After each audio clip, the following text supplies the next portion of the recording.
Ini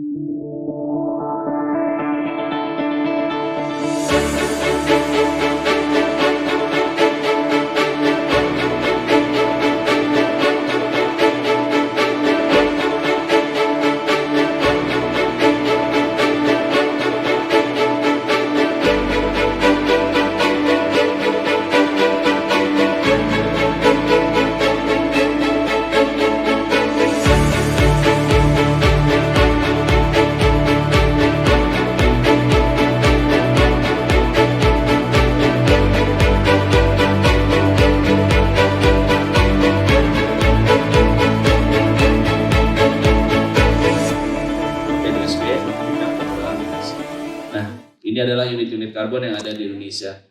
Kemudian diatur juga di Perpres yang berdagang atau yang boleh memperdagangkan unit karbon itu apakah hanya di dalam negeri? Tidak. Jadi boleh juga untuk perdagangan luar negeri. Kemudian bisa diperdagangkan via bursa tidak? Bisa. Dan apakah di luar bursa boleh? Boleh. Jadi masih ada pengaturan bahwa selain di bursa juga boleh di luar bursa. Jadi B2B. Biasanya perusahaan saling jual beli unit karbon itu diperkenankan. Perpres ini terbit di 10 Oktober 2025 dan masa transisinya 1 tahun Bapak Ibu. Kemudian karena ini baru terbit, peraturan-peraturan yang dulu sudah terbit harus disesuaikan dengan Perpres terbaru, Perpres 110 2025. Jadi bicara carbon market sebenarnya tidak bicara hanya OJK. Bicara carbon market, bicara dengan regulator yang paling primer, pasar primer kalau biasa disebut di ekonomi atau di pasar modal, yaitu pemerintah itu sendiri. Jadi sebenarnya kami di OJK itu membantu pemerintah dalam hal menurunkan emisi sebagaimana tadi di Undang-Undang ratifikasi Undang-Undang Nomor 16 Tahun 2016 mengenai Paris Agreement. Jadi itu sebenarnya tujuannya. Kenapa OJK kemudian diberi mandat? Ya sebenarnya diminta bantu oleh pemerintah untuk apa? Menyelenggarakan perdagangan karbon yang nantinya dari perdagangan karbon tersebut diharapkan bisa menurunkan emisi. Nah, peraturan turunan yang saat ini sudah diperbaharui baru satu, yaitu peraturan dari Menteri Kehutanan, yaitu bagaimana offset emisi di kehutanan. Sedangkan peraturan-peraturan lain masih belum dan segera sedang digodok kembali. Mudah-mudahan sebelum masa transisi selesai, seluruh peraturan sudah terbit termasuk peraturan kami Bapak Ibu di POJK 14 tadi disebutkan POJK 14 mengenai perdagangan karbon melalui bursa. Itu juga sudah kami konsultasikan kepada DPR dan mudah-mudahan segera terbit juga untuk pembaharuannya. Nah, ini adalah beberapa pengaturan yang ada di Indonesia. Jadi sebenarnya tadi saya mengulang lagi, OJK itu berada di hilir. Kenapa di hilir? Karena aturan-aturan atasnya itu berada di pemerintah sebenarnya. Jadi baik undang-undang maupun Perpres. Jadi kami mengikuti apa yang ada di sana. Dan kalau tadi unit karbon itu diperdagangkan bisa 2 tempat, yaitu langsung dan juga melalui tempatnya Mbak Bu Puspita nanti di IDX Karbon. Jadi tidak serta-merta carbon market itu bicara hanya di bursa sebenarnya. Saya next.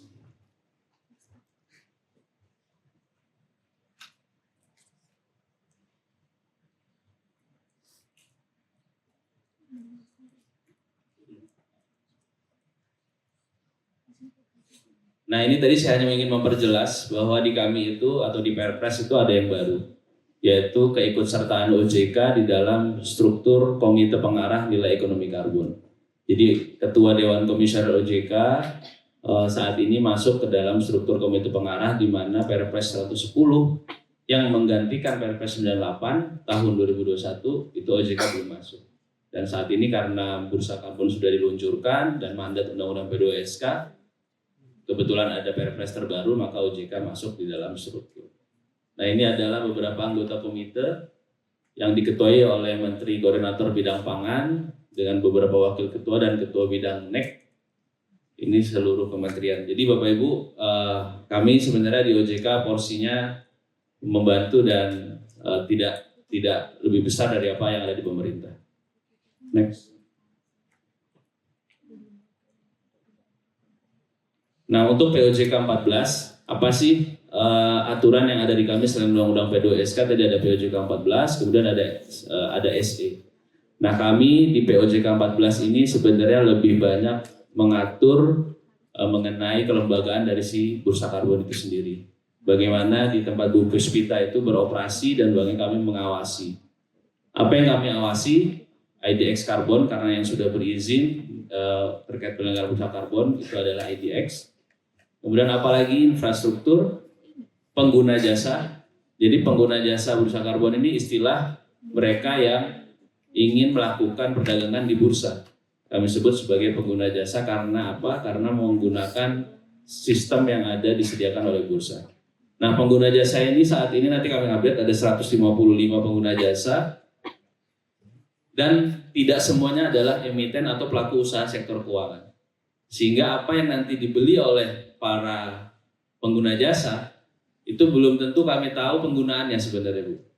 Jadi kalau PUSK atau emiten dan perusahaan publik itu jelas sudah diatur. Nah, ke depan bagaimana nih PUSK, pelaku usaha sektor keuangan? Apakah termasuk yang pengguna jasa ini akan kami atur, sedangkan mereka tidak memiliki izin misalkan dari OJK. Nah, ini juga masih jadi bahan diskusi sejauh mana kami mendeteksi ketika suatu pengguna jasa melakukan transaksi, kemudian kegunaan dari unit karbon ketika itu di offset, itu untuk apa dan apakah klaim lingkungannya bisa diterima atau tidak. Jadi itu kondisi yang ada. Kemudian ada transaksi, tata kelola, manajemen risiko, dan lain sebagainya. Ini adalah lebih banyak berbicara tentang kelembagaan bursa karbon dan juga apa yang kami awasi di bursa. Jadi untuk part regulatory framework kurang lebih ini ya Bapak Ibu. Jadi yang ingin kami sampaikan adalah part dari pemerintah, kemudian porsi dari OJK-nya seperti apa. Dan kebetulan karena kami di pengawasan divisi bursa karbon, nanti kalau bicara laporan keuangan atau sustainability report itu bisa juga sebenarnya di pengawas emiten, misalkan pengawas perusahaan publik, itu jadi agak banyak. Tapi karena tema hari ini juga adalah mengenai carbon market, jadi kami sampaikan dari sisi divisi kami di bursa karbon.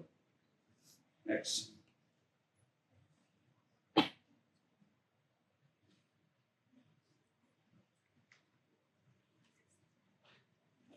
Yang kedua, yang ingin kami sampaikan sekarang setelah yang tadi sudah mudah-mudahan sudah dapat dilihat ya gambarannya yang ada di Indonesia secara pengaturannya seperti apa, dan kali ini adalah mengenai ekosistem perdagangan karbon. Kalau kita bicara tadi net zero emission, sebenarnya apa sih net zero gitu? Net zero. Nah, ini adalah berbicara net zero roadmap.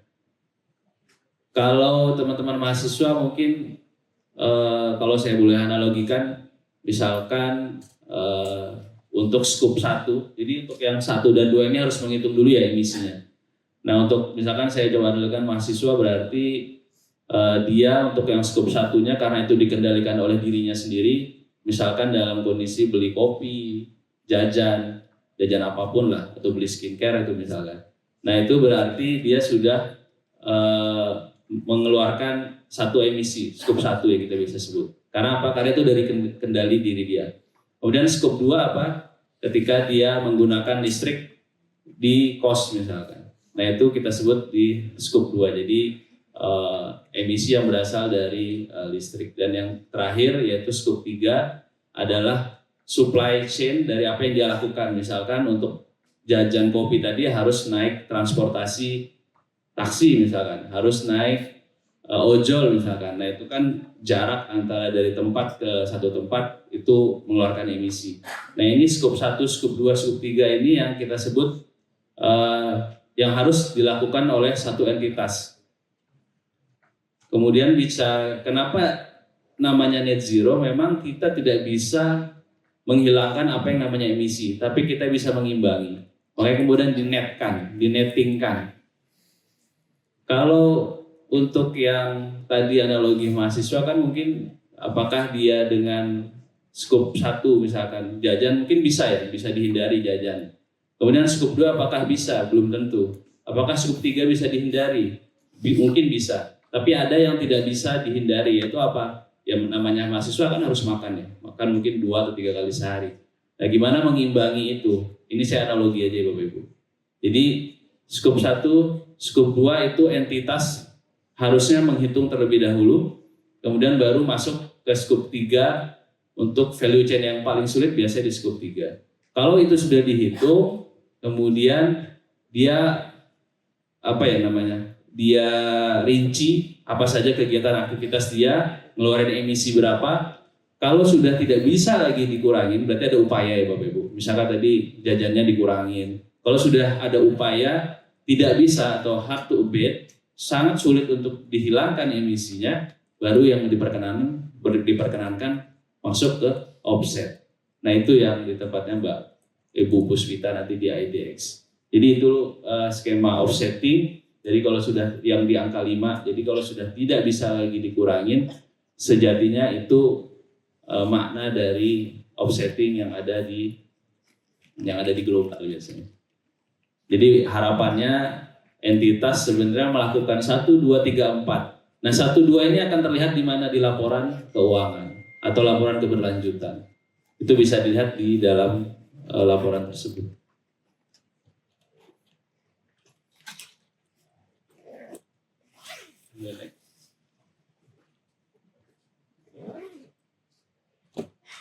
Nah tadi saya sebutkan di Perpres 110 itu ada namanya nilai ekonomi karbon.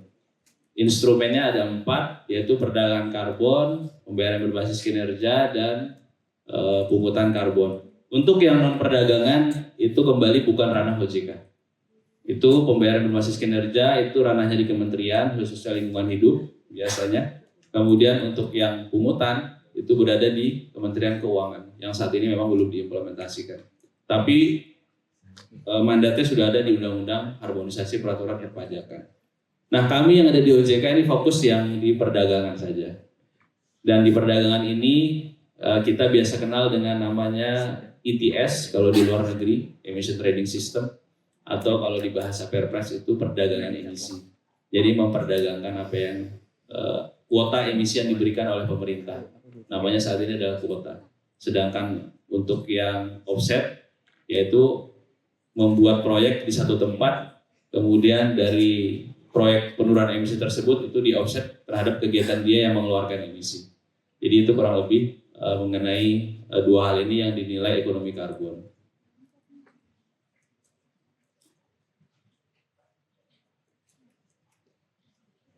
Ya ini lebih rinci saja mengenai apa itu jenis-jenis perdagangan karbon. Jadi kalau di tempatnya Bu Puspita di IDX nanti bisa dilengkapi bahwa ada 2 mekanisme saat ini yang ada di Indonesia, yaitu ETS atau Emission Trading System atau perdagangan emisi. Tidak perlu pusing dengan istilah. Tapi yang kedua juga ada offset ya. Nah di tempat Bu Puspita di IDX saat ini baru ada yang skema offset. Jadi skema ETS-nya itu belum berjalan, berjalan tapi masih di luar bursa, yaitu di perdagangan langsung, yaitu di subsektor ketenaga listrikan atau di PLN. Nah kalau untuk yang ETS, jadi simpelnya adalah ditetapkan, jadi PLN untuk menghasilkan listrik yang kita nikmati sekarang kan itu harus mengeluarkan emisi Bapak Ibu. Baik itu dari coal, dari batu bara, baik itu dari gas misalkan, itu kan pasti ngeluarin emisi. Nah, pengeluaran emisi selama 3 tahun biasanya historical itu dihitung, kemudian nanti berapa kuota yang dia dapatkan untuk tahun-tahun berikutnya, itu ada batasan atasnya. Dan dia harus menjaga level batas atas tersebut jangan sampai lewat. Boleh dengan menggunakan offset atau perdagangan emisi itu bisa saja terjadi, tapi konsepnya yang kurang lebih demikian. Jadi ada cap.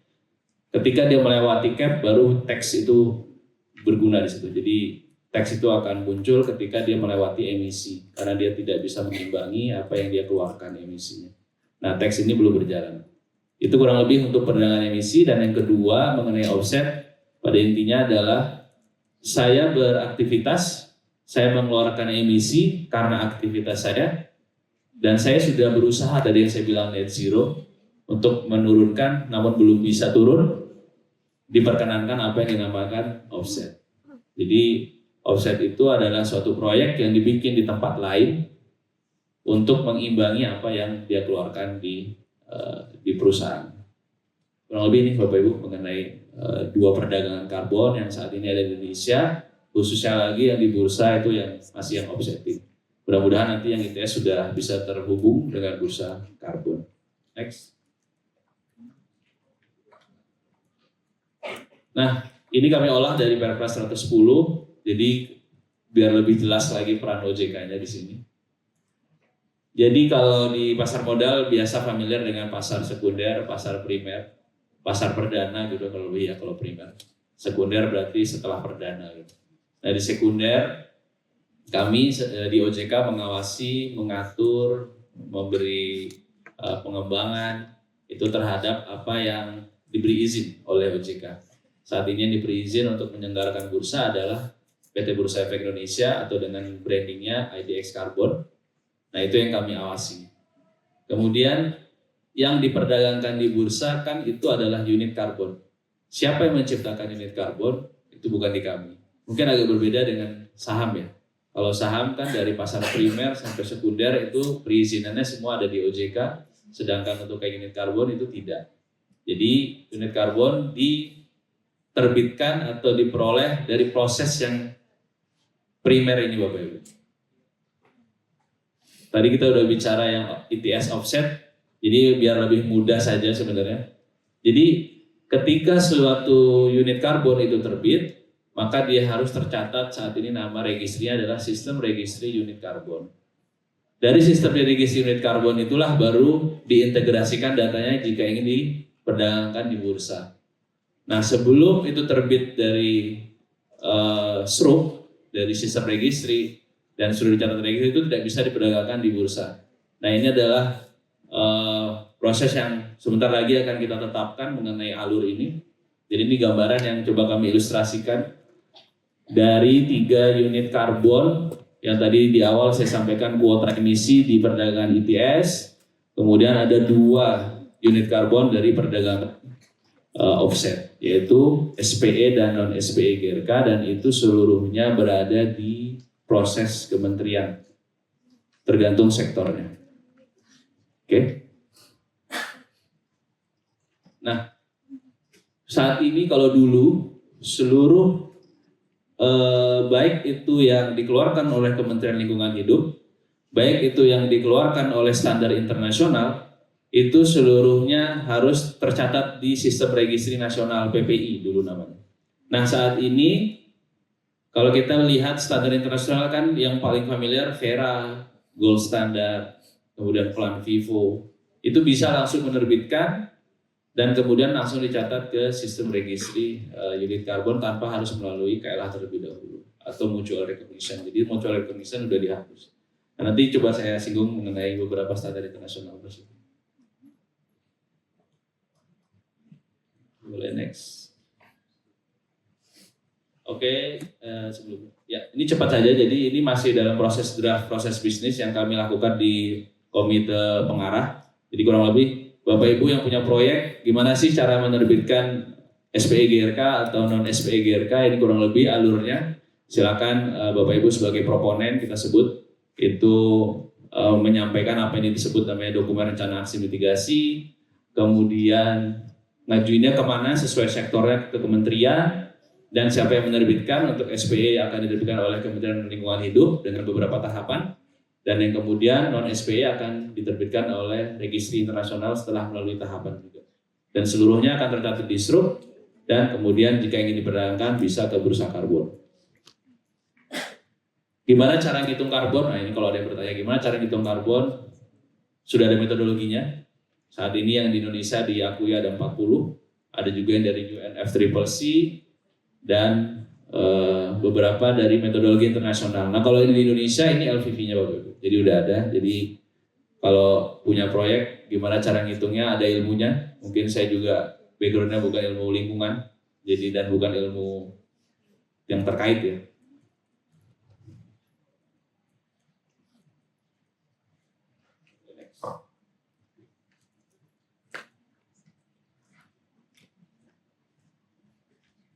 Nah ini update tadi yang disampaikan juga oleh Bu Febra. Jadi saat ini nanti juga disampaikan oleh IDX mungkin ya. Jadi dapat saya gambarkan tadi untuk yang mungkin saya highlight yang dari benchmark bursa karbon negara lain. Jadi ini coba kami benchmark di 3 negara. Di Indonesia saat ini per 22 Mei 1,9 juta yang sudah diperdagangkan. Kemudian di Jepang ada 1,1 juta. Dan di Malaysia baru 252.000. Padahal ini yang di Malaysia itu seluruhnya kebanyakan berasal dari non-SPGRK. Nah ini beberapa bursa yang launchingnya berdekatan dengan Indonesia. Jadi bicara Indonesia masih lebih baik, tapi tentu tetap masih belum sesuai harapan kita. Dari sisi proyek masih 10 proyek dan seluruhnya berbasis teknologi, belum berbasis nature. Next.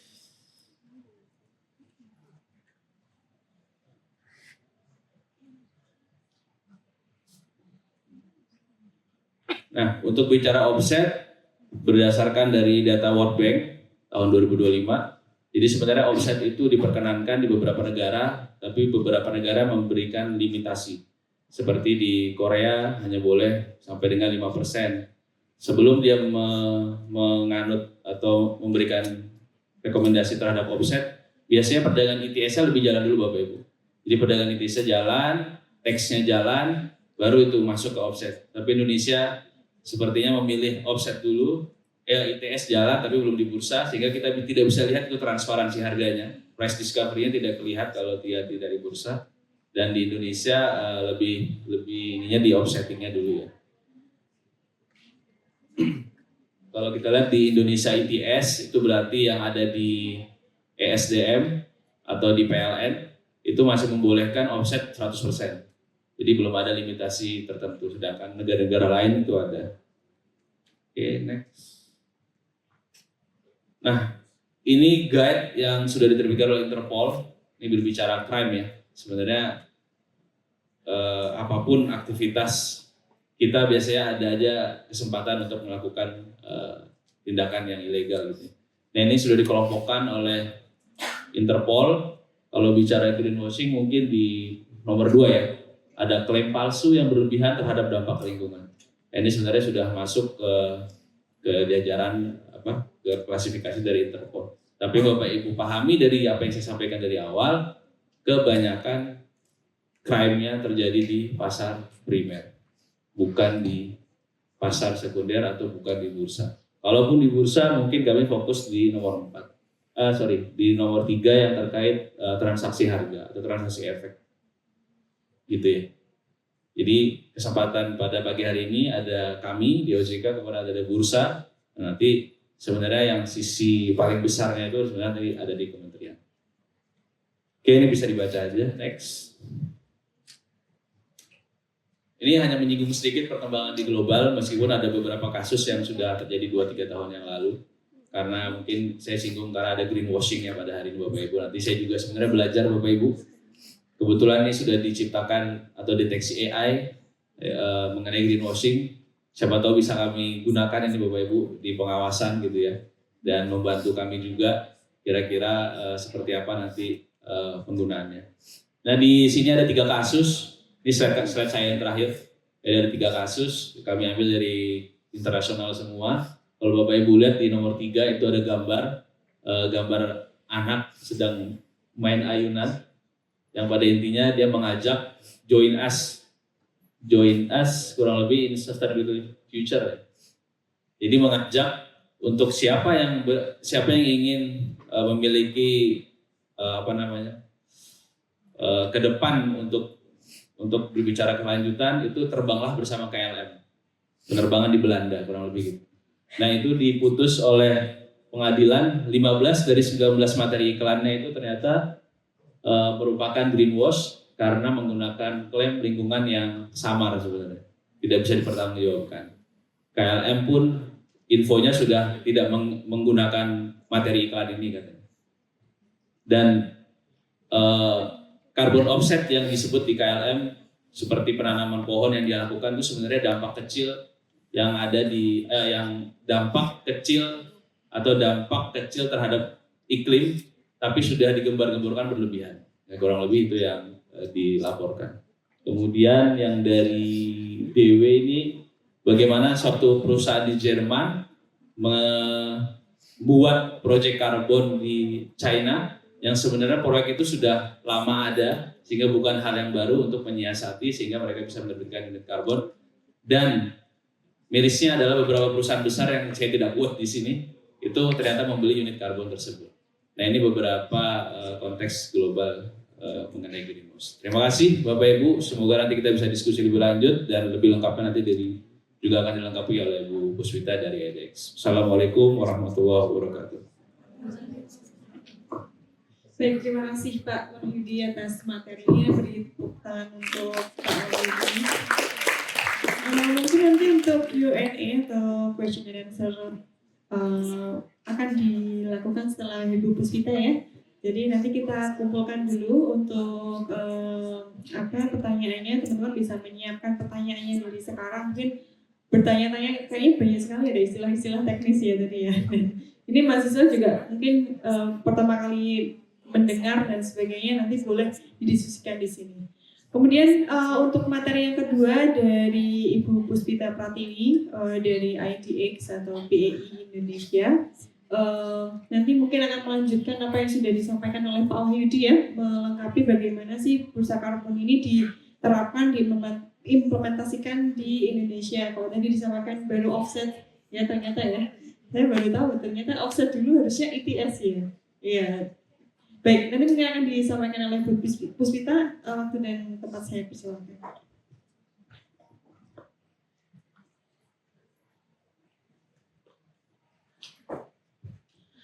Baik, Assalamualaikum warahmatullahi wabarakatuh. Selamat pagi, terima kasih Ibu atas sesinya pada pagi hari ini. Perkenalkan, saya Puspita, saya tim pengembangan carbon trading dan inisiatif baru di Bursa Efek Indonesia. Boleh slide-nya, Mas?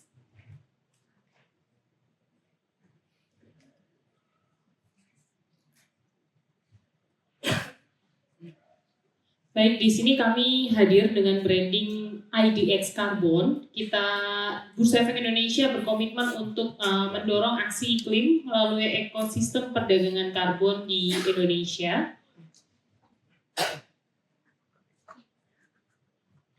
Nah, tadi yang disampaikan oleh Pak Adam juga terkait dengan Perpres 110 tahun 2025, di mana mengatur terkait dengan nilai ekonomi karbon.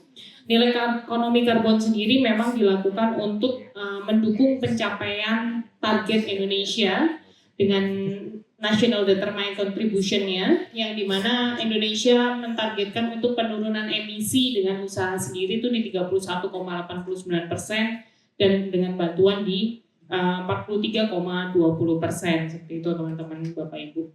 Nah, instrumen next sendiri, nilai ekonomi karbon sendiri tadi sudah disampaikan juga, di mana salah satunya adalah terkait dengan perdagangan karbon, seperti itu. Disinilah ranah juga tadi OJK dan IDX Karbon.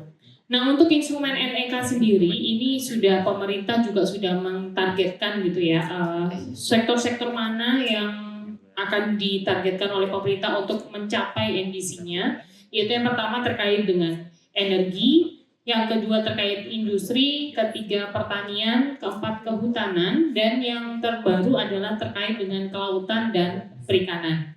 Jadi ini merupakan sektor-sektor target pertama Indonesia untuk mencapai NDC-nya.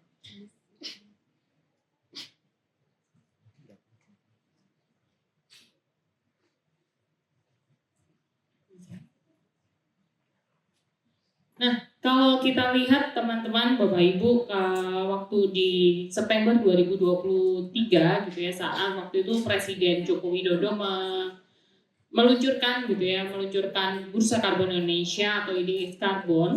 Ini adalah peta potensi gitu ya, terpotensi perdagangan karbon di Indonesia. Kita bisa memiliki potensi penyerapan karbon di Indonesia itu diprediksi mencapai 1,6 hingga 3,2 miliar ton CO2 ekuivalen per tahunnya. Dari mana angka tersebut? Teman-teman Bapak Ibu bisa lihat sektor-sektor apa yang bisa merupakan potensi dari penyerapan karbon di Indonesia. Ada kehutanan, karena Indonesia disinyalir gitu ya, Kita memiliki hutan yang cukup luas, nomor 2 di dunia setelah Brazil. Yang kedua terkait dengan pertanian, pengelolaan limbah, energi terbarukan, transportasi, dan industri. Ini adalah sektor-sektor yang dengan potensi karbon tinggi. Next. Nah, ini formatnya agak ini ya Mas, agak acak-acakan jadinya. Oke, ini pengenalan kami terkait dengan IDX Karbon. Kami adalah bukan entitas berbeda dari Bursa Efek Indonesia. Kami merupakan lini bisnis baru di Bursa Efek Indonesia terkait dengan perdagangan karbon yang sudah mendapatkan izin dari Otoritas Jasa Keuangan. Kami menciptakan ekosistem perdagangan karbon dengan value proposition, transparansi harga. Jadi kalau Bapak Ibu atau teman-teman melihat apakah perdagangan karbon baru dimulai sejak adanya IDX Karbon, tidak, gitu ya. Jauh sebelumnya itu sudah ada perdagangan karbon, tetapi harganya nggak transparan. Hanya yang tahu ya pembelinya sama penjualnya aja, seperti itu. Apakah saya beli dengan harga yang mahal? Kita tidak tahu karena harga itu tidak transparan di market. Dengan adanya bursa karbon, ini harga menjadi lebih transparan. Setelah itu kemudahan dalam bertransaksi. Kalau dulu penjual harus mencari broker atau misalnya mencari pembeli itu langsung gitu ya. Tapi dengan IDX Karbon, mereka masuk ke IDX Karbon, mereka sudah langsung tanpa mencari-cari pembelinya bisa dilakukan jual beli seperti itu. Dan yang ketiga likuiditas yang pasti karena transparan harganya lebih terlihat gitu ya, dengan kemudahan untuk bertransaksi, jadi likuiditas yang kita inginkan di perdagangan karbon itu bisa meningkat. Terus biaya transaksi, kalau dulu sebelum ada bursa karbon, brokernya cukup mahal, bisa 20% dari harga itu merupakan biaya dari brokernya sendiri. Tapi di IDX Karbon biaya transaksinya rendah gitu. Dan harga terbaik sesuai penawaran dan permintaan. Jadi ini mekanisme dari IDX Karbon bekerja. Next.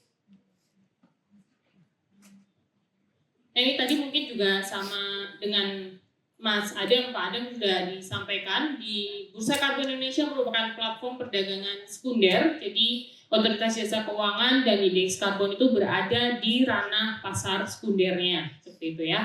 Kalau pasar primernya adanya di sekarang SRUK, Sistem Registry Unit Karbon yang dikelola oleh Kementerian LH, seperti itu. Nah, penggunanya siapa aja, Bapak Ibu teman-teman? Penggunanya di Bursa Karbon adalah yang pertama adalah compliance company. Kalau tadi Pak Ada menyebutkan ETS, pasar wajib gitu ya. Kita menggabungkan mereka sebagai compliance company, yaitu perusahaan-perusahaan yang memiliki kewajiban dari pemerintah untuk melakukan penurunan emisi. Yang kedua, pemilik proyek ini adalah proponen atau pemilik proyek hijau yang mendaftarkan proyeknya ke sistem registry, seperti itu. Ini pemilik proyek. Dan yang ketiga adalah perusahaan pembeli. Ini perusahaan yang tidak memiliki kewajiban untuk melakukan penurunan emisi, tetapi mereka melakukan dekarbonisasi misalnya, atau mereka ingin net zero segala macam. Jadi ya strategi untuk menurunkan emisi. Dan kita juga membuka untuk lembaga keuangan dan perantara. Next. Nah ini tadi yang disampaikan oleh Pak Adam juga gitu ya. Kalau kita berbicara tentang pasar karbon, kita mengenal ada dua market. Yang pertama adalah pasar wajib gitu. Mungkin mengulang sedikit dari yang Pak Adam sampaikan tadi. Untuk pasar wajib di sini pemerintah memberikan batas atas emisi. Jadi kita dikasih kayak misalnya kalau nilai itu pagu gitu ya. Pagu nilai minimal atau maksimal. Di sini maksimal emisi yang bisa dikeluarkan oleh entitas atau pelaku usaha. Gitu. Nah, nanti di akhir periode mereka harus menghitung emisi aktual yang mereka keluarkan itu berapa. Kalau di bawah berarti mereka surplus, kalau di atas batas emisinya berarti mereka defisit. Nah, perusahaan-perusahaan yang defisit inilah yang harus mencari, gitu ya, mencari kuota emisi atau yang lain, gitu ya, untuk bisa melakukan netting atas defisitnya tersebut. Jika nanti di akhir periode ternyata defisitnya tidak bisa di-net, maka ini yang akan menjadi objek pajak, gitu. Nah, yang surplus itu bisa menjual surplus emisinya ini kepada market untuk bisa dibeli oleh defisit. Gitu ya. Ini adalah gambaran dari ETS yang kita sebut sekarang di Perpres 110 sebagai kuota emisi. Sedangkan untuk pasar kedua terkait dengan carbon credit atau offsetting, tadi Pak Adem juga sampaikan kalau misalnya ada perusahaan yang tidak punya kewajiban tapi memiliki strategi untuk menurunkan emisi, misalnya terus ada dorongan dari investornya gitu ya, mereka punya investor besar dan mereka mau chip in atau mereka mau melakukan investasi di perusahaannya asalkan perusahaannya itu sudah mempunyai strategi net zero, itu sudah banyak. Terus ada misalnya pembiayaan dari perbankan atau dari lembaga pembiayaan, mereka mau memberikan pembiayaan terhadap perusahaan tersebut asal perusahaannya sudah memiliki strategi menurunkan emisi. Itu juga sudah banyak dilakukan. Nah, di sini mereka melakukan perdagangan emisi dengan carbon credit atau offsetting. Sekarang di Perpres 110 kita membaginya menjadi sertifikat pengurangan emisi SPE atau non SPE. Itu. Jadi mereka ada di pasar yang kedua.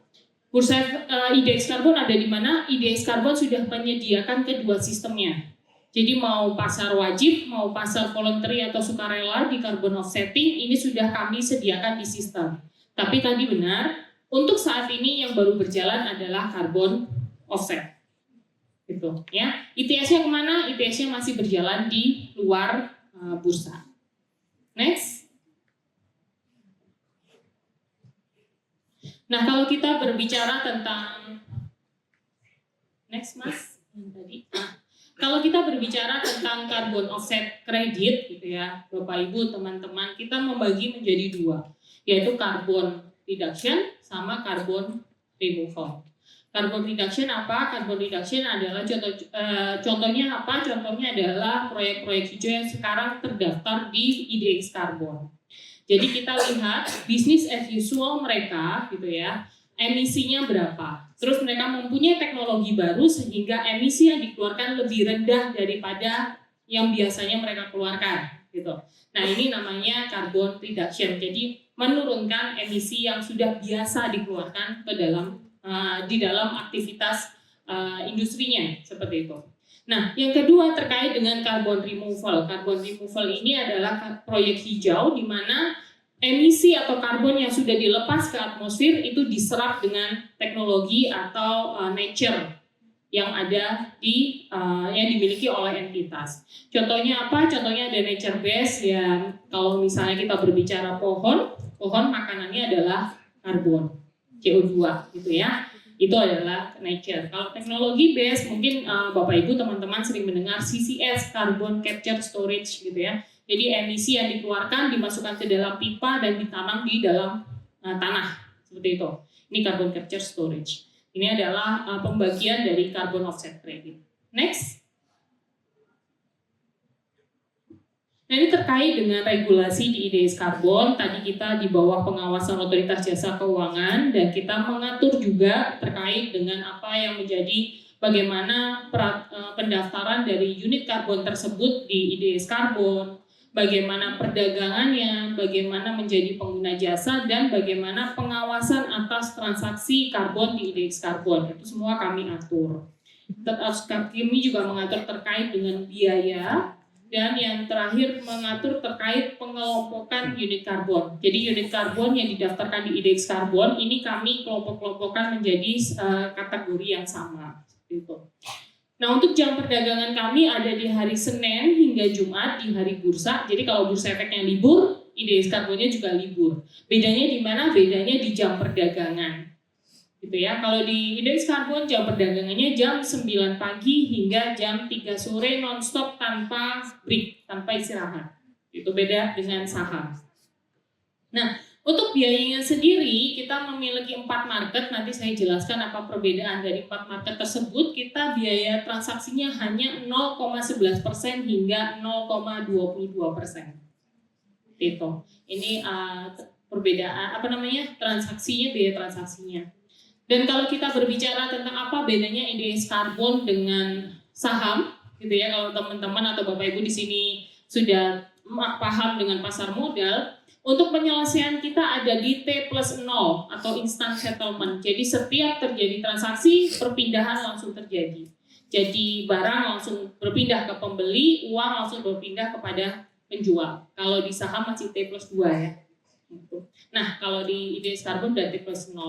Clearing partisipannya kita direct trading. Kalau Bapak Ibu teman-teman mau bertransaksi saham harus melalui broker, harus melalui sekuritas. Tapi kalau di IDX Karbon itu langsung entitas langsung mendaftarkan diri ke IDX Karbon. Gitu. Terus untuk clearingnya kita gross dan risk manajemennya kita pre-funded karena kita settlement di T+0, jadi kita semua barang dan uang sudah harus siap di sistem sebelum para penjual dan pembeli melakukan transaksi. Itu jadi kalau mau beli ya uangnya harus siap dulu di sistem, kalau mau jual unit karbonnya harus sudah siap di sistem. Next. Nah ini Mas, mohon maaf, ini tadi share-nya pakai apa ya, Mas ya? Bisa dipakai yang PDF aja, soalnya ini kok berantakan banget saya. Iya. Jadi kayaknya saya kirim berupa PDF ya.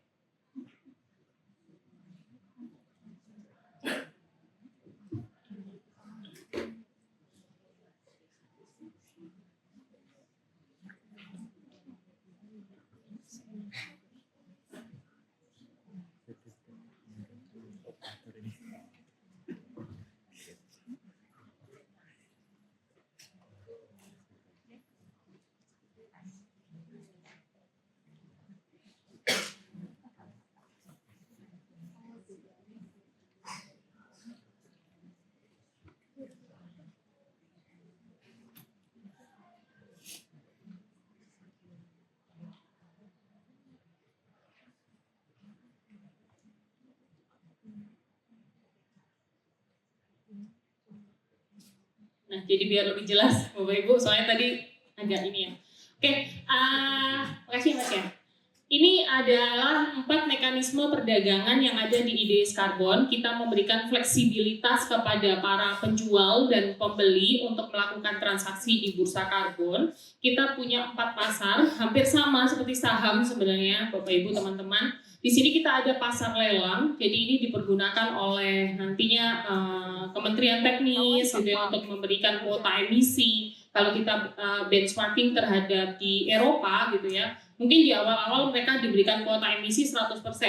Nanti secara bertahap itu akan diturunkan hingga nanti mereka tidak diberikan kuota emisi. Mereka harus membeli kuota emisinya melalui pasar lelang. Itu yang dilaksanakan di EU gitu ya, di Eropa. Dan ini kita juga sudah sediakan di IDX Karbon. Kita juga bisa digunakan oleh project developer untuk mereka misalnya kalau di saham IPO gitu ya. Jadi mereka melihat mereka punya harga dasar, nanti bagaimana bid dari para pembeli gitu ya. Mereka memiliki kira-kira harganya sekian yang saya tawarkan gitu ya untuk dibeli. Nah, yang kedua reguler sama seperti saham, jadi nanti ada yang masukkan bid, ada yang masukkan as, ada penjualan, ada yang pembeli. Nanti di harga terbaik mereka akan terjadi match atau transaksi ini. Sama seperti saham. Yang ketiga pasar negosiasi, jadi mereka antara penjual dan pembeli ini memiliki perjanjian gitu ya, perjanjian di luar bursa, tapi nanti diselesaikan di bursa. Kenapa mereka memilih ini gitu ya? Karena kalau di luar mungkin kurang meyakinkan gitu ya.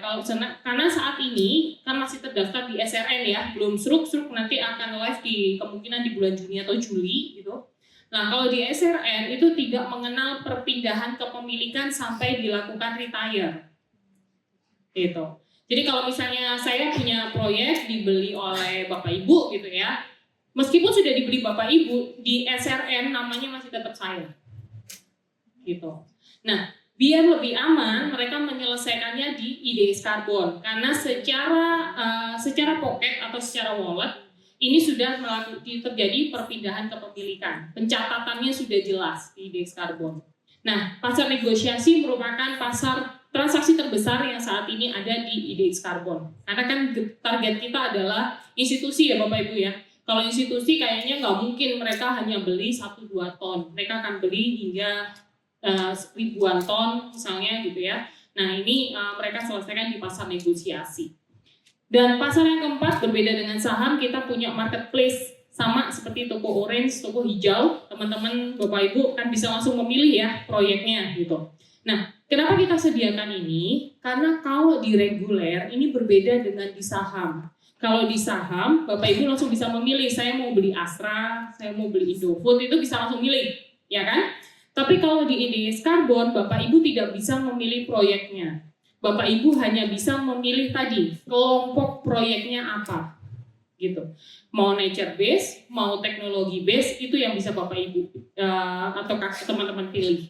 Tapi apakah bisa memilih proyeknya? Di reguler tidak bisa, hanya bisa memilih kelompoknya.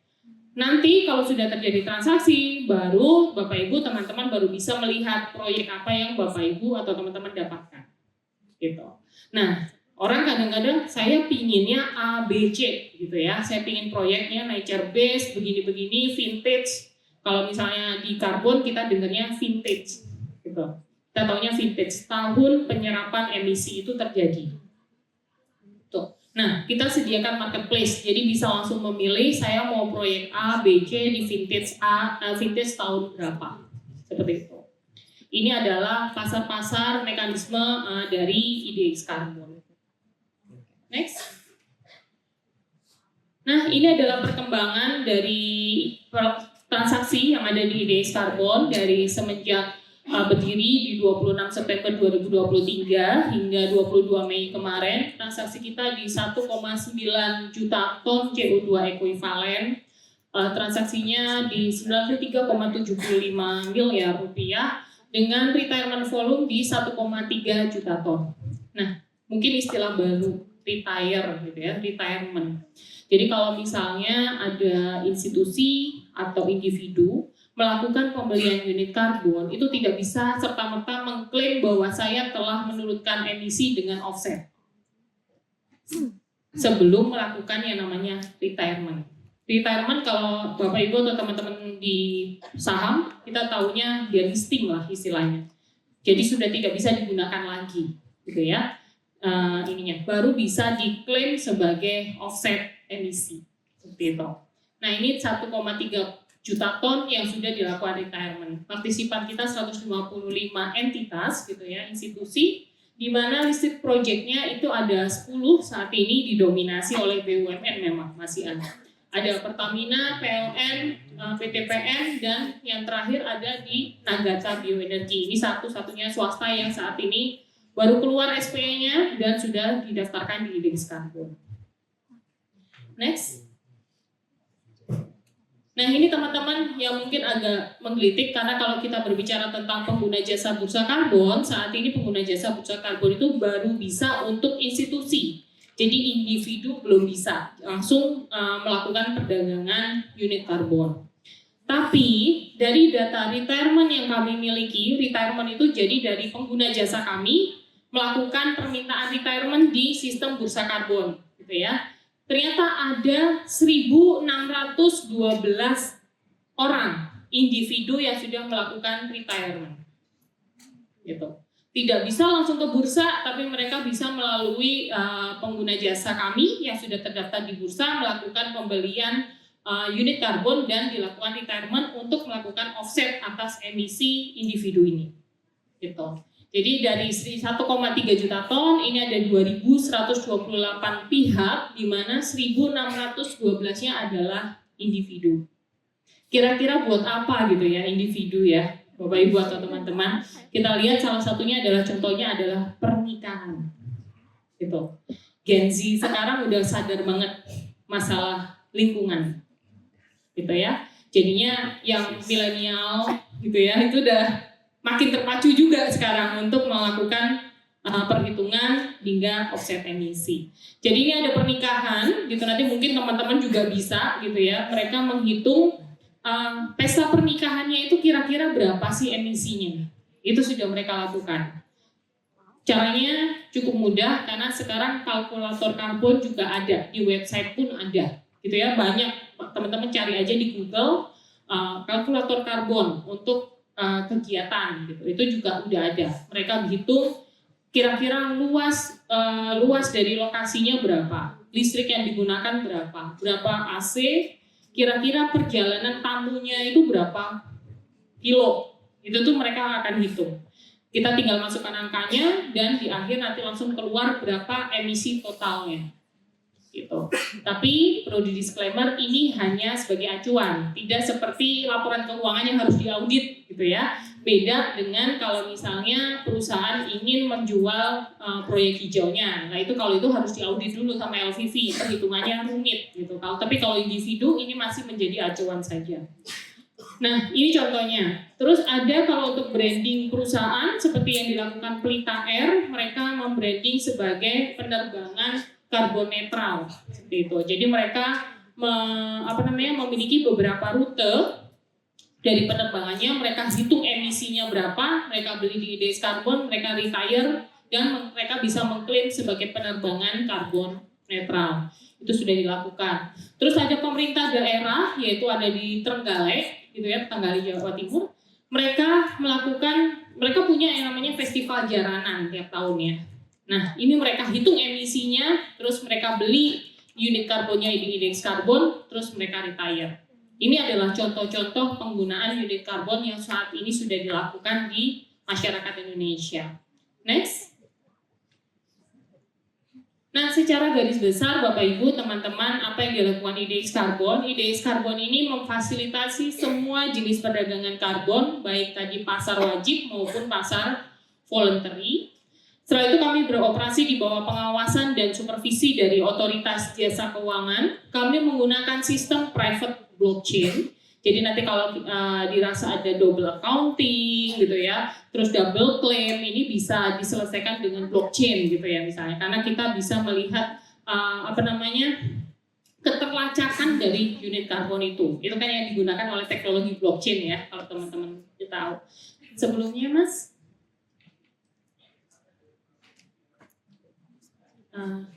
Sebelumnya? Oke. Nah, kita juga saat ini terhubung oleh SRN, karena saat ini masih di SRN. Nanti setelah SRUK live, kita akan langsung terhubung dengan SRUK. Gitu. Jadi ini sudah terhubung dan kita memungkinkan untuk bisa terhubung dengan registry lain. Registry lain ini registry global. Kalau di unit karbon biasanya kita kenal Vera, Gold Standard, dan segala macam. Itu juga akan memungkinkan kita untuk terhubung dengan registry tersebut. Kita juga memiliki fleksibilitas dalam perdagangan karena tadi kita memiliki 4 mekanisme pasar, biaya transaksi yang rendah, cuma di 0,11 hingga 0,22%, dan yang pasti kita bebas biaya registry hingga Desember 2026, bebas keanggotaan, jadi nggak ada annual fee. Kita bebas biaya pencatatan, jadi nanti kalau misalnya Bapak Ibu atau teman-teman punya proyek hijau, sudah keluar dari registry, mau didaftarkan di IDX Carbon, itu gratis. Gitu. Dan yang terakhir, bebas biaya retirement. Jadi tadi retirement 1,3 juta itu juga masih gratis, nggak ada biayanya. Tinggal masuk ke sistem, minta proses retirement, langsung kita laksanakan, itu bebas biaya. Next. Ini mungkin sekilas saja tentang gambaran kami melakukan pendaftaran pengguna jasa bursa karbon. Tidak serta-merta institusi bisa langsung daftar di kami. Kami harus berbadan hukum Indonesia dulu, gitu ya, atau institusi asing, gitu ya, yang ada di luar negeri bisa daftar ke kami, asalkan mereka memenuhi semua yang ada di sini, gitu ya. Mereka isi formnya, mereka ikut pelatihan, mereka punya dokumen-dokumen pendukung, itu mereka serahkan ke kami. Next. Nah, ini adalah proses untuk menjadi pengguna jasa bursa karbon. Mereka melakukan praregistrasi, kami mengirimkan email yang berisikan form, terus file folder yang mereka gunakan untuk mengupload semua dokumen pendukungnya. Mereka melakukan pelatihan di IDX Carbon, mereka lengkapi semuanya, baru kami melakukan customer due diligence gitu ya. Jadi kami meng-hire pihak ketiga untuk melakukan customer due diligence. Next. Ini yang terbaru dari Bursa Efek Indonesia. Kemarin kami meluncurkan program untuk individu, karena tadi individu tidak bisa langsung melakukan perdagangan di IDX Carbon, tapi kami ingin mendorong gaya hidup rendah karbon yang dilakukan oleh individu-individu di Indonesia. Kami meluncurkan kampanye Aku Net Zero Hero di Hari Bumi di 22 April 2026 kemarin. Pilotingnya bersama dengan Bank Mandiri. Jadi kalau di sini ada yang nasabah Bank Mandiri, Ada? Yang menggunakan Livin Mandiri, di situ Bapak Ibu atau teman-teman bisa langsung membeli offset kredit gitu ya, karbon kredit di Livin Mandiri. Jadi kita ingin membawa bahwa teman-teman bisa menghitung jejak karbonnya dari kehidupan sehari-hari. Bagaimana misalnya ke kampus sehari-hari naik kendaraan apa, naik motor misalnya, kira-kira berapa jaraknya, berapa kilo gitu ya dari rumah atau dari kos-kosan, seperti itu tuh bisa dihitung. Penggunaan laptop, penggunaan AC dan segala macam ini juga bisa dihitung di situ. Di Livin itu langsung bisa menghitung kalkulatornya. Gitu ya, kalau teman-teman bisa coba di menu suka gitu ya. Jadi masuk ke Livin Mandiri, ada menu suka di bawah, nanti terus dipilih Livin Planet gitu ya. Nanti bisa langsung melakukan perhitungan emisi. Nah, terus kita juga mengajak teman-teman untuk turunkan emisi. Jadi tidak serta-merta teman-teman menghasilkan emisi, terus teman-teman offset. Enggak, kita nggak mau ajak seperti itu. Tapi kita ajak teman-teman untuk menurunkan emisi dari kehidupan sehari-hari dulu. Gitu.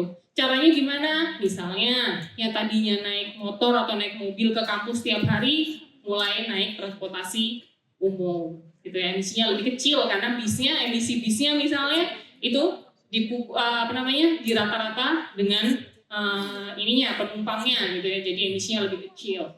Terus yang tadinya AC nyala 24 jam jadi turun misalnya 12 jam gitu ya, kita ini. Terus konsumsi bertanggung jawab, nggak konsumtif gitu ya, baju saya udah bosen nih gitu ya, tapi gunakan baju sampai rusak baru beli yang baru, seperti itu. Terus kelola sampah, kalau kita berbicara di Jakarta, mungkin teman-teman kemarin lihat beritanya ya, di Jakarta itu masyarakat Jakarta harus memilah sampahnya dari yang organik, yang berbahan plastik misalnya bisa didaur ulang atau yang lainnya. Itu harus sudah dipisah-pisahkan. Terus menghijaukan bumi, kita bantu dengan tanam pohon gitu ya. Meskipun kecil-kecil di rumah itu bisa.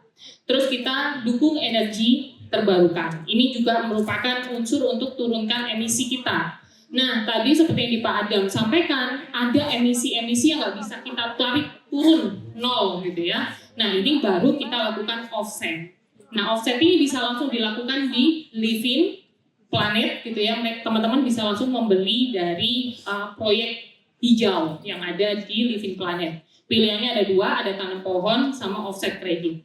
Tapi karena kita dari IDX Carbon, kita akan dukung untuk langsung offset kredit. Next. Nah, ini langkah-langkahnya, Bapak Ibu, teman-teman. Jadi nanti ada di Livin Planet, langsung mulai kontribusinya. Kita hitung dari kalkulator karbonnya, nanti keluar berapa sih jejak karbon kita setiap hari, terus kita nanti tinggal pilih. Di Livin Planet sudah ada offset kredit dari proyek Semangke yang dimiliki oleh Pertamina. Gitu. Nanti kita bayar murah teman-teman, dari 100 kilo itu hanya 16.000 gitu ya. Bisa ya beli ya, seharga kopi lah ya. Oke, next. Nah, nanti didapatkan apa teman-teman? Nanti teman-teman akan dapat sertifikat karbon kredit. Ini saya sendiri yang melakukan Livin, bukan saya edit gitu ya. Tapi saya benar-benar beli di Livin, saya coba experience-nya, saya mendapatkan sertifikat karbon ini. Bisa dilihat di aplikasi juga selalu ada. Jadi kalau hilang tinggal buka Livin-nya, sertifikatnya ada atau dikirim di email gitu. Nah, nanti kita juga akan punya challenge-challenge yang lain untuk mendorong individu ini menjadi aku net zero hero. Kita harus bangga gitu ya, karena ini untuk bumi kita. Oke? Next. Ini mungkin yang terakhir. Nah, ini kalau teman-teman atau Bapak Ibu ingin material lain yang ada di IDX Carbon, bisa melalui link tree kita atau buka aja di website kita di idx.co.id. Semuanya juga ada beberapa acara-acara yang kita punya untuk beberapa webinar series gitu ya. Kita juga ada di YouTube kita. Ini adalah material yang kita punya dari IDX Carbon. Baik, next. Terakhir, terima kasih. Sekian dari IDX Carbon.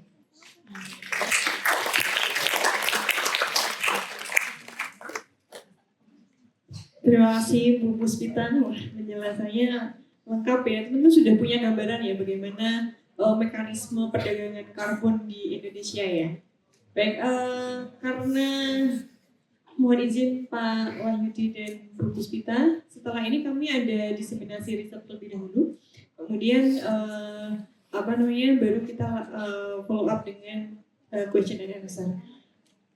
Yang kami hormati Profesor Ratna Chandrasari, Profesor Nurhaning Yuniarti, dan Pak Dr. Arif Nugroho. Kami persilahkan untuk ke depan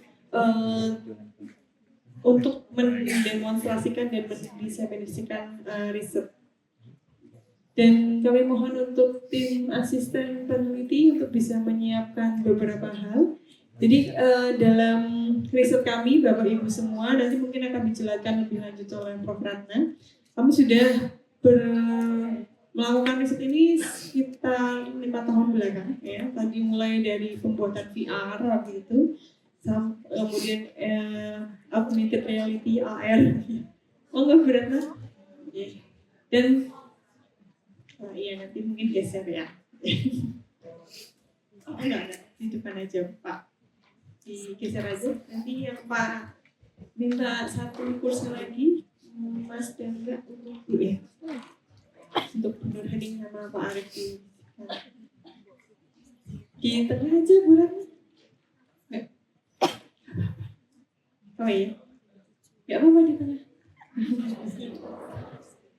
Oke, cukup. Oke, terima kasih.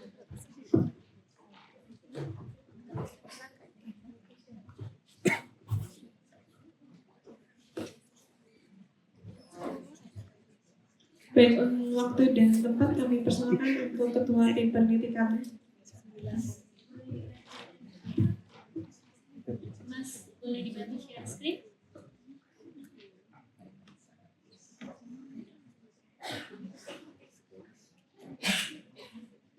Baik, terima kasih, masih semangat semuanya ya. Baik, biar tambah semangat saya boleh minta nggak satu yel-yel. Kalau saya bilang greenwashing, Anda bilang ya. Kalau net zero, apa ya? yes gitu ya. Oke, saya ulang yang salah, tolong di notes ya, yang salah nanti dapat hukuman ya. Oke, satu ya, ulang ya. Greenwashing, no. Net zero, yes. Oke, ayo lomba fokus dulu. Apa ya? Net zero. No. Ada yang salah. Ulang ya, fokus ya. Mas tolong dicatat yang salah ya. Panitia ya. Oke, greenwashing. No. Net zero. Yes. Net zero. Yes. Greenwashing. No. Yeah. Next slide. Coba Mas Mbak semuanya, kalau melihat iklan kayak gini, apa sih yang terpikir? Ada mobil dijual, tapi asapnya tuh hijau. Kira-kira apa yang terbersit dalam benak kita? Mobil listrik. Pengen beli dong Bu, gitu ya. Nah, itu tapi bayangkan kalau apa yang diklaim hijaunya itu palsu. Coba next slide. Next slide, Mas. Nah, ada gap antara apa klaim hijaunya dan tindakan aktualnya. Jangan-jangan sekarang ini semua perusahaan klaim hijau, tapi sebenarnya hijau adalah the new black, hitam yang baru. Nah, ini yang mengkhawatirkan. Kalau tadi dari Otoritas Jasa Keuangan, dari Bursa Efek Indonesia sudah sangat membuat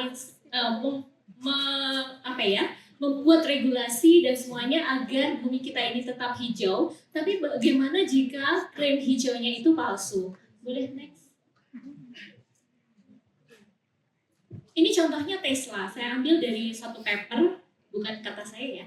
Tesla itu selalu mengklaim hijau, produsen mobil listrik. Tapi ternyata di tahun 2022 dia adalah pelaku greenwasher dan itu ditetapkan oleh pemerintah China. Kemudian di tahun 2024 atau 2022 dia juga dikeluarkan dari ESG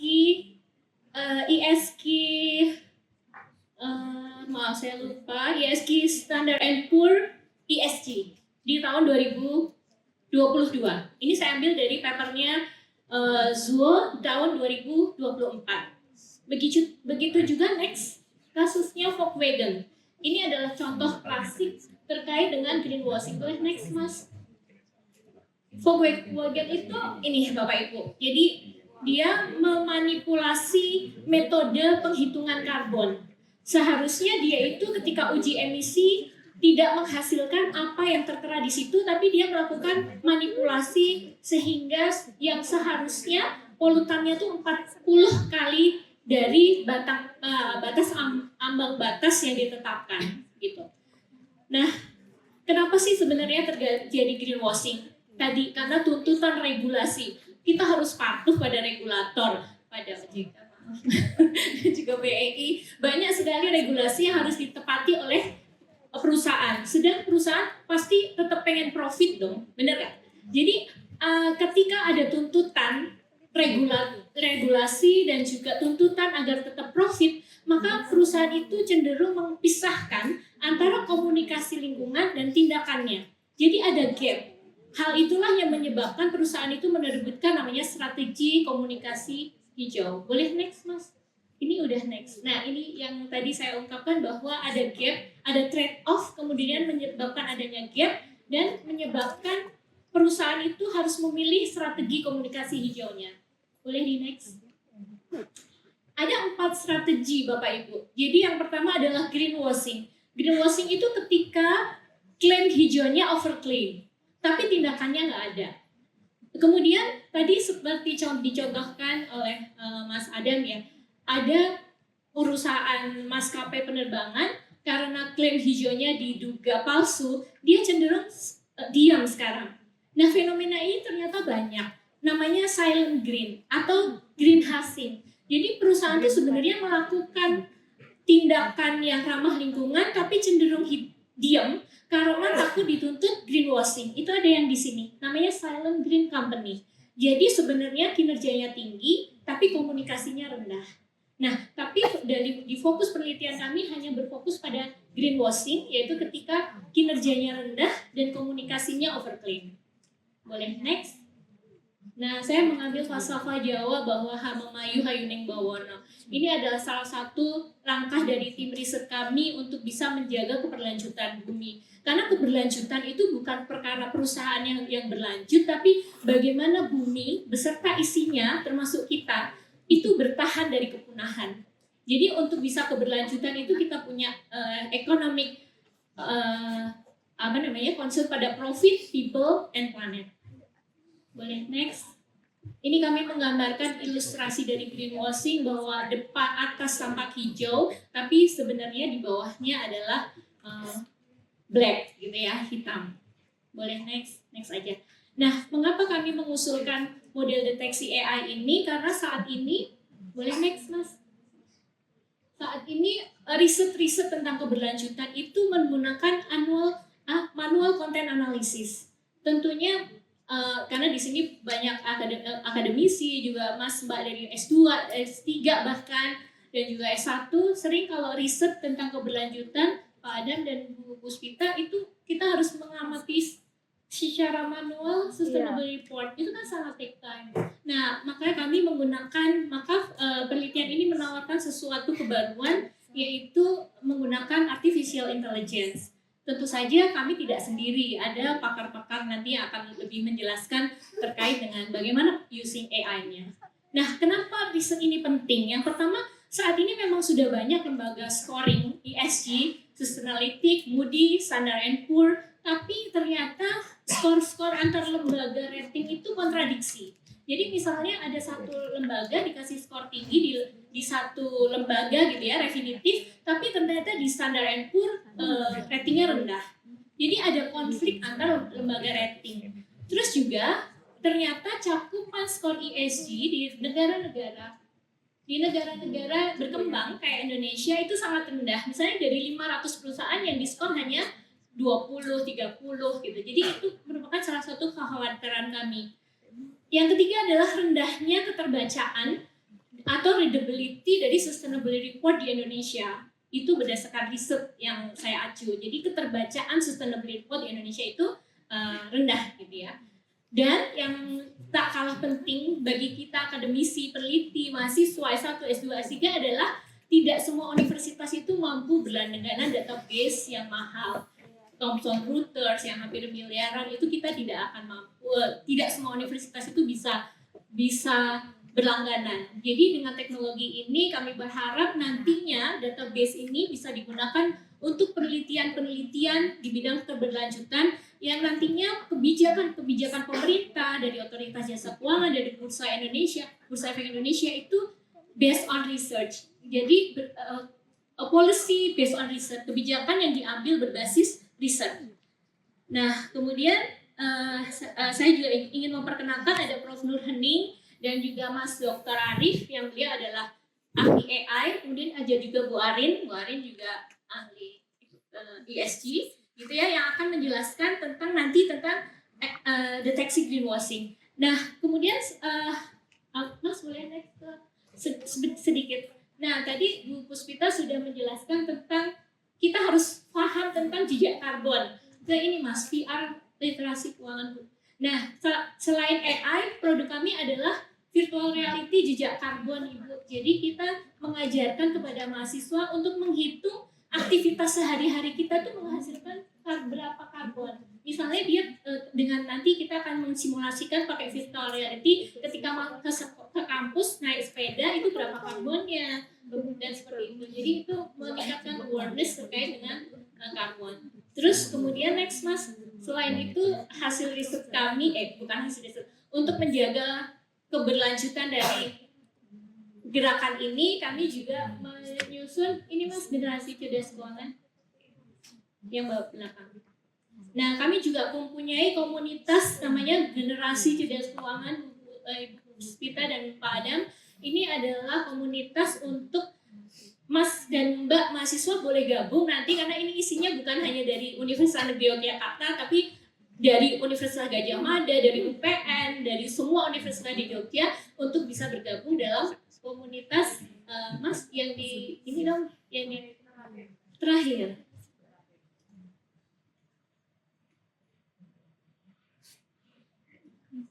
Oh, oke, mungkin filenya berbeda. Jadi Anda bisa nanti akan ada pengenalan dari komunitas generasi cerdas keuangan untuk Mas Mbak yang tertarik untuk melakukan edukasi literasi keuangan di Jogja. Nah, selanjutnya untuk yang pertama kita akan mendemokan AI based Yudhistira namanya, Bapak Ibu. Yudhistira kami ambil dari tokoh pewayangan, karena tokoh pewayangan Yudhistira itu dia adalah tokoh wayang yang concern terhadap isu-isu lingkungan. Jadi kami ambil, sebenarnya Yudhistira itu sudah diawali dengan Arimbi, tapi yang namanya mendevelop teknologi itu kita pasti ada try and error-nya ya. Nah, kemudian ini adalah fitur yang terbaru kami Yudhistira. Monggo Ibu Prof. Nur Hening dan Mas Dr. Arif untuk mempresentasikan yang Yudhistira. Kemudian nanti yang virtual reality mungkin bisa dibantu Mas Sidan ya, untuk bisa mendemokan virtual reality jejak karbon. Oke, terima kasih Prof. Ratna atas waktunya. Mohon izin Bapak Ibu, kami melanjutkan apa yang disampaikan oleh Prof. Ratna. Mungkin next Mas, slide-nya. Baik, dari tim kami, tim teknis untuk pengembangan AI, kami mengembangkan AI dengan kami kasih nama Yudhistira ya sebagai tokoh pewayangan yang menyimbolkan seseorang yang memiliki integritas, termasuk dalam integritas di dalam bisnis ini. Next, Mas. Nah, ini adalah sistem kerja dari Yudhistira, di mana kita menggunakan dokumen berupa sustainability report dan juga annual report yang kami lakukan ekstraksi, kemudian kita menggunakan artificial intelligence, yaitu jenisnya adalah NLP, natural language processing, kemudian kita yang mana dia bisa memahami, kemudian mengidentifikasi dan membuat bahasa seperti manusia begitu. Kemudian kita summarize, kemudian kita komparasikan dengan ESG pilar yang sudah menjadi standar di dalam bisnis ya. Kemudian kita melakukan assessment, yaitu dengan melakukan penghitungan ESG Performance Assessment dan juga ESG Communication Assessment begitu. Nah, nanti keputusan untuk program AI di sini adalah bagaimana kita membandingkan yang kaitannya dengan performance assessment dan komunikasi assessment. Nah, tadi Prof. Ratna sudah menyampaikan bahwa dulu ada Arimbi ya, Arimbi sekarang berganti baju menjadi Yudhistira, di mana Yudhistira ini kita AI yang dikembangkan lebih komprehensif dan sudah mengakomodasi kaitannya dengan kontroversi media. Next. Nah, mungkin yang ini kita lewat nggak apa-apa gitu, karena kita mau lebih banyak demo ya. Dilanjutkan, Mas. Nah, seperti yang disampaikan oleh Prof. Ratna tadi beberapa waktu yang lalu, 2 hingga 1 tahun yang lalu, kita juga mengembangkan riset yang kaitannya dengan jejak karbon, tapi kita menggunakan virtual reality yang nanti insya Allah akan kita demokan, dan kita coba bersama-sama ya melihat bagaimana virtual reality yang dikembangkan untuk menghitung jejak karbon. Next. Nah, ini adalah contoh beberapa aplikasi yang sudah kita lakukan. Kita melakukan di beberapa lembaga pendidikan dan juga pernah kita lakukan di UNJ, di UGM, dan juga beberapa tempat. Berikutnya. Oke. Jadi apa yang menjadi motivasi tim riset ini adalah dengan mengambil sebuah falsafah Jawa ya, sangkan paraning dumadi, di mana kita harus mulai menyadarkan diri kita tentang asal-usul, kemudian proses kehidupan, dan kemana kita nanti akan kembali. Oleh karena itu ya, tim riset ini berusaha untuk membantu di dalam pengembangan AI ini adalah untuk menjaga bagaimana kita bisa menentukan perusahaan yang greenwashing dan tidak. Nah, mungkin untuk lebih detailnya untuk simulasi AI akan disampaikan oleh Mas Arief ya, di mana untuk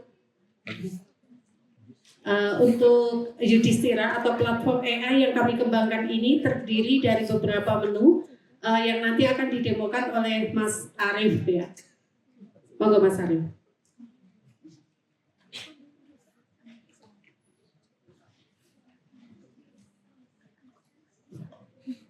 Pakai user aja, user. Oke, sambil menunggu Mas Arief ya, ini kita coba login dengan akun kami ya. Bapak Ibu bisa melihat bahwa banyak fitur yang sudah kami kembangkan di dalam AI yang kami beri nama Yudhistira ini. Monggo Mas Arief. Ya, terima kasih Bu Nur atas waktu yang diberikan. Di sini saya perkenalkan diri, saya Arief Nugroho, dosen Fakultas Teknik, terutama dari Departemen Pendidikan Teknik Elektro. Untuk penelitian ini kebetulan saya juga baru masuk ya, karena untuk yang proyek sebelumnya R&D saya belum masuk ke dalam tim, dan untuk proyek Yudhistira ini saya baru masuk ke dalam tim. Nah, untuk yang Yudhistira ini kita kembangkan web based ya, karena supaya bisa diakses secara luas. Kalau untuk aplikasi sebelumnya yaitu R&D itu modelnya itu adalah desktop application, sehingga kesannya apa ya, jadi kurang fleksibel gitu ya, harus install dulu, harus dan lain-lain gitu ya. Oleh karena itu, karena kurangnya fleksibilitas tersebut, kita mengembangkan aplikasi Yudhistira berbasis website.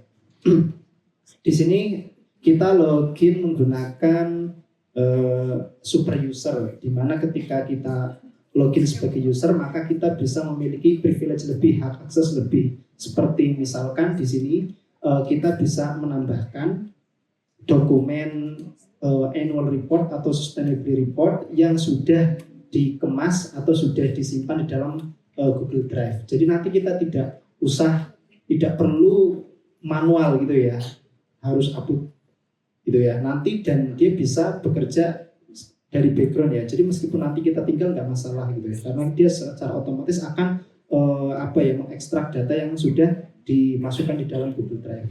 Jadi ini juga sudah ada untuk sintaksnya ya, jadi urutannya tahun, tipe apakah itu annual report atau sustainable report, kemudian nama perusahaannya. Dan di sini file yang ditetapkan adalah PDF gitu ya. Nanti untuk yang ada beberapa tingkatan user ya, ada yang tingkatan super user, ada yang user biasa. Kalau user biasa dia tidak memiliki akses untuk mengupload dokumen karena takutnya nanti karena tidak paham formatnya sehingga nanti malah jadi trouble untuk sistemnya. Maka dari itu terkait dengan ini kita hanya batasi untuk super user. Ini adalah dokumen AR atau SR yang bisa kita masukkan, nanti dimasukkan di dalam Google Drive. Kemudian ini adalah beberapa data AR dan SR dari beberapa perusahaan yang sudah berhasil kita upload ya.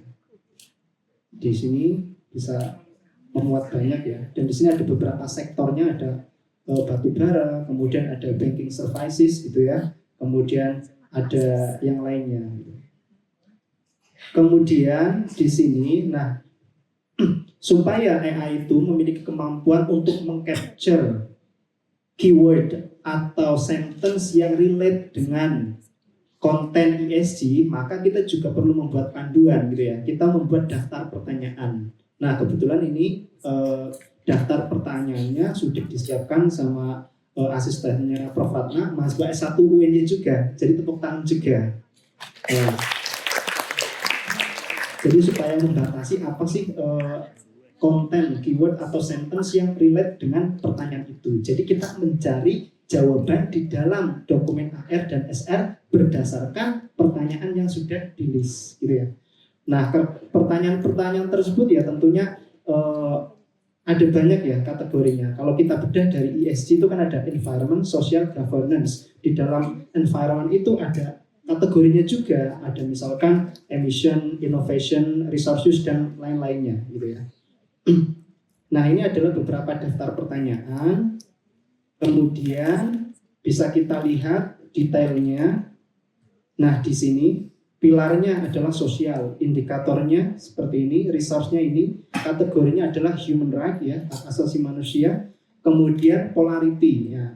Nah di sini juga salah satu tantangan kita juga karena adanya polaritas ya. Jadi apakah ini positif polarity atau negatif polarity? Karena ada kalanya semakin the higher the better, semakin tinggi semakin bagus skornya. Tapi itu kalau positif polarity. Tapi kalau negatif polarity, the higher malah the worst gitu ya. Makin tinggi makin jelek.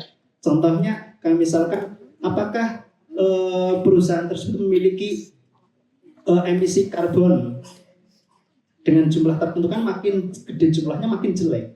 Tapi ada juga bentuk pertanyaan yang misalkan apakah perusahaan tersebut memiliki kebijakan tentang emisi karbon? Nah itu bagus.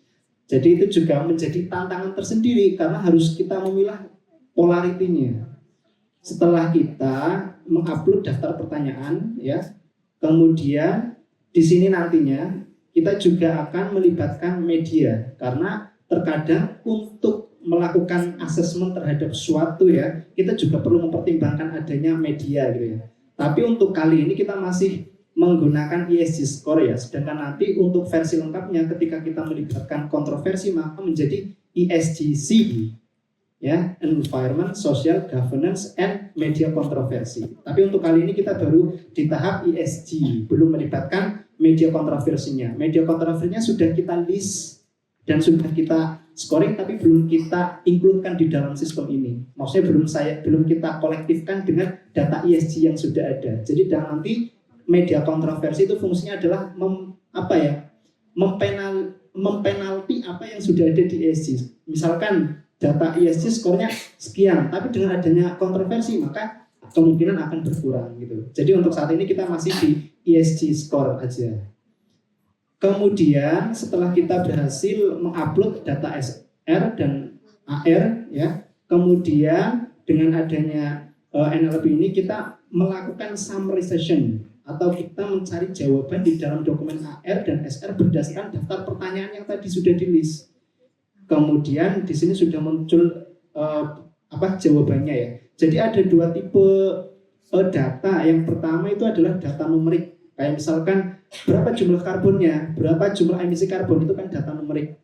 Kemudian yang kedua adalah data boolean. Jadi jawabannya ya atau tidak. Misalkan pertanyaan, apakah perusahaan tersebut memiliki kebijakan mengenai emisi karbon? Oh ya, oh tidak, itu ya. Jadi nanti kita juga mempertimbangkan itu. Kemudian ini adalah beberapa data atau file AR dan SR yang sudah berhasil diupload ya. Kemudian ini adalah menu setting, ini hanya bisa untuk yang super user ya. Kemudian yang nanti untuk yang user management ini. Oke, dari beberapa data itu gitu ya. Oh ya, di sini juga saya perkenalkan dulu bentar. Nah, di sini karena perlu diketahui. Nah, di sini kita ada beberapa sektor ya, kayak misalkan electric utilities, chemical, natural gas, kemudian coal, food and tobacco. Kalau kita bandingkan secara keseluruhan, data yang kita hasilkan dengan data yang nanti kita jadikan sebagai validasi, yaitu dari Thomson Reuters, mungkin masih belum bisa sama persis, tapi memiliki korelasi yang positif. Kenapa begitu? Karena di sini kalau kita lihat nih ya, kalau misalkan electric utilities, ternyata kita baru ngupload satu AR atau SR terkait dengan perusahaan yang di sektor itu. Kenapa Thomson itu bisa lengkap? Ya karena semua perusahaan itu diupload semua AR dan SR-nya.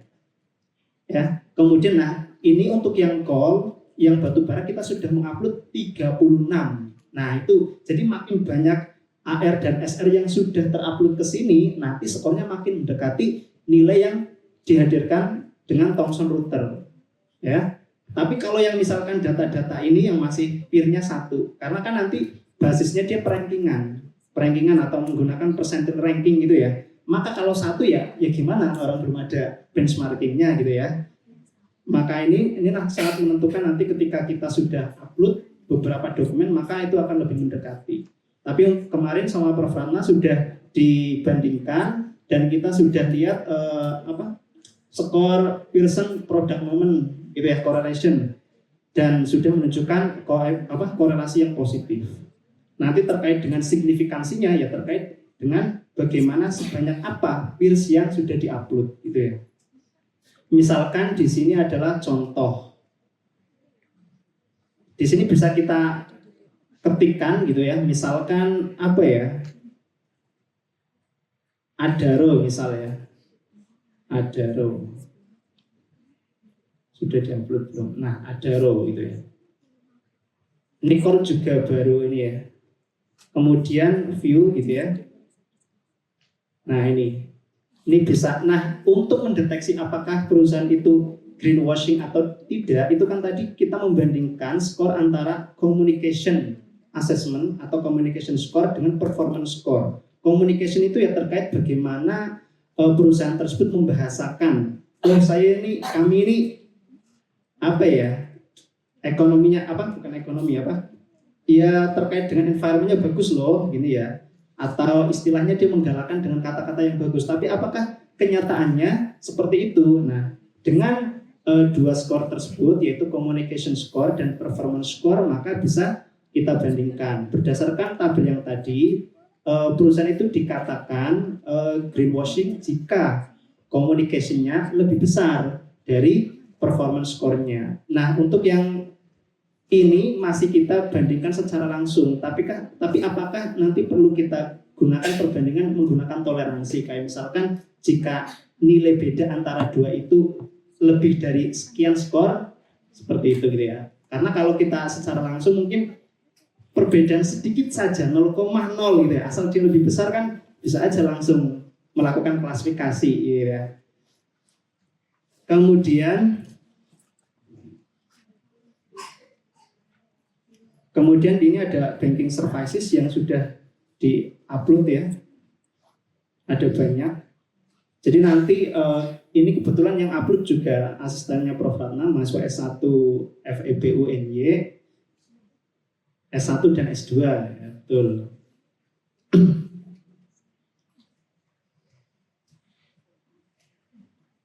Oke.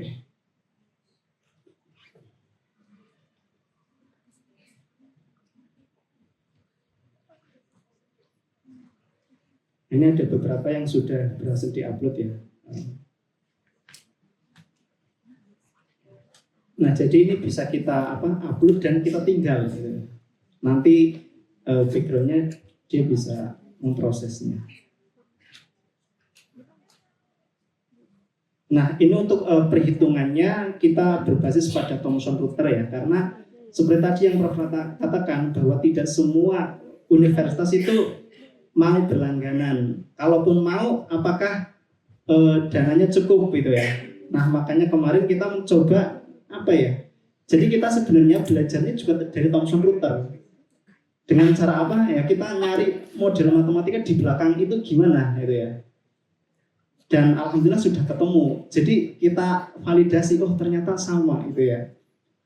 Jadi salah satu tantangan di riset ini adalah bagaimana kita mencari model matematika di belakang itu sehingga ketemu skor itu gitu ya. Kalau makanya saya lihat, saya ambil data dari Thomson Reuters ya. Jadi kan dia punya input data skor seperti environment, emission, innovation, resource use dan kawan-kawan. Kemudian data final ESG-nya. Tapi kan kita tidak tahu seberapa besar kontribusi dari masing-masing itu untuk mendapatkan ESG score. Nah, karena saya kebetulan di teknik kan tahu, oh ini berarti kita punya data input, kita punya data output, tapi kita tidak tahu model matematika yang merelasikan input ke output. Nah, disinilah kita mencari model matematika yang merelasikan input ke output. Jadi kalau ada input, ada output, tapi kita tidak tahu apa black box itu, kita bisa cari tahu model matematikanya. Dan alhamdulillah untuk tim kami sudah menemukan model matematika dan bobot dari setiap kategori untuk mendapatkan final ESG score. Baik, ya, terima kasih Pak Dr. Arif. Jadi Bapak Ibu dan Mas Mbak, besok kalau yudhistranya sudah jadi nih, nggak perlu lagi riset tentang menggunakan sustainable report, harus input manual checklist. Besok bisa pakai yudhistira gitu ya, dan nggak perlu langganan bermiliar-miliar gitu ya.